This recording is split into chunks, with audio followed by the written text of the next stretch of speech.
All right, let's pull back the curtain on the technology that pretty much runs our entire world. We're talking about the devices you use every single day, maybe every single minute, but might not really, get. We're talking about computers. So, when you hear the word computer, what's the first thing that pops into your head? Probably a laptop, right? Or maybe a desktop tower. But honestly, that's just the tip of the iceberg. The truth is, computers have quietly wrapped themselves into, well, everything we do. I mean, just think about it for a second. The apps on your phone, duh, that's a computer. The GPS in your car, even the smart thermostat on your wall, they're all powered by these little hidden engines running your life from behind the scenes. Okay, so let's get down to brass tacks. What is a computer at its core? It's really just a programmable electronic device. It takes in some raw data, it performs some kind of operation on that data based on instructions it's been given, and then it stores or shows you the result. That's it. Simple as that. So, how does a computer actually think? Well, it's not thinking like we do. It's not conscious. Instead, every single computer, from a massive supercomputer down to the tiny chip in your coffee maker, does the exact same five basic jobs. It's this constant flow, right? It all kicks off with input. That's you giving it some data. Then you have processing, where the computer crunches the numbers or does its thing.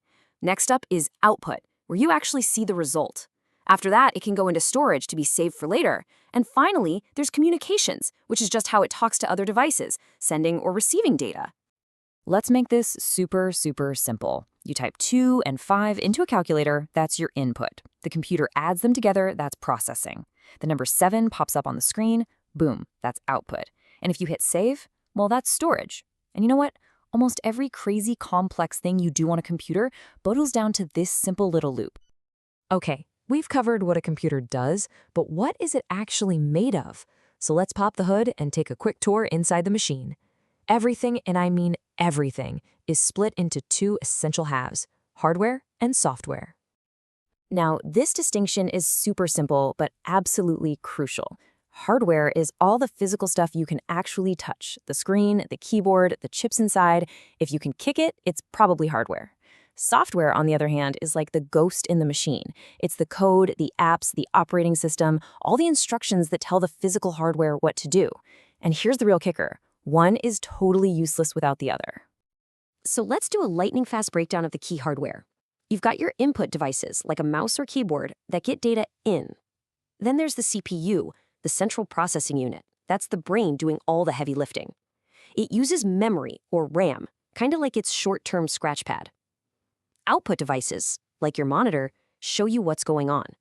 And finally, storage, like a hard drive, remembers everything for the long haul. Now, how in the world did we get from these colossal, room-sized calculators to the sleek little things we carry in our pockets today? It was an unbelievably fast series of technological jumps that we call generations. It all started with the first generation, running on these huge, hot, and pretty unreliable vacuum tubes. Then came the second gen, powered by the much smaller and way more reliable transistor. The third generation was a massive leap forward. It introduced the integrated circuit, which packed a bunch of transistors onto one tiny chip. And that brings us to today, the fourth generation, the microprocessor, which put an entire CPU, an entire brain, onto one little piece of silicon. I mean, just look at this. This one comparison tells the whole story. On the left, you have the 30-ton ENIAC from 1946. It filled a whole room. On the right, a microprocessor that fits on your fingertip. But it has millions of times more power. It's just mind-boggling. That's the story of computing, getting smaller and smaller while getting exponentially more powerful. So, what's the fifth generation? It's not some far-off sci-fi concept. It's actually happening right now. It's not defined by one little component, but by a whole new way of computing. We're talking about artificial intelligence, computers that can learn and understand our voice, and processing power built at the molecular level. We are living through the start of this next great jump. So, let's zoom back out to today and see how all that history has created this incredible, diverse family of computers with a special machine for just about every need you could imagine. Yeah, today's computers come in all shapes and sizes, from tiny little embedded chips all the way up to planet-spanning supercomputers. Let's just take a quick peek at a few key examples from across that whole spectrum. First, you've got embedded computers. These guys are everywhere, but you almost never see them. They're built to do one specific job, and that's it. Like the one in this car that warns the driver if someone's in their blind spot. It just sits there and does its one job silently, perfectly. And then, of course, there's the one you probably have on you right now, your smartphone.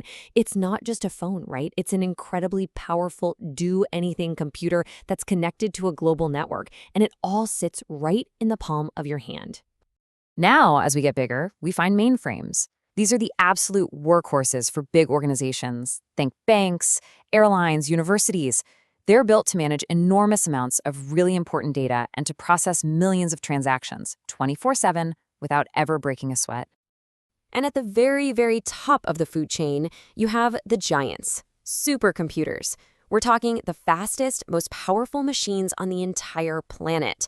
You're not checking your email on these things. You're using them to solve huge challenges, like forecasting the weather for the entire globe or designing brand new medicines. So, from the invisible chips running our appliances to the massive machines solving humanity's biggest puzzles, it's pretty clear. Our modern world is quite literally built on top of this technology. The only real question left is, what are we going to build with it next?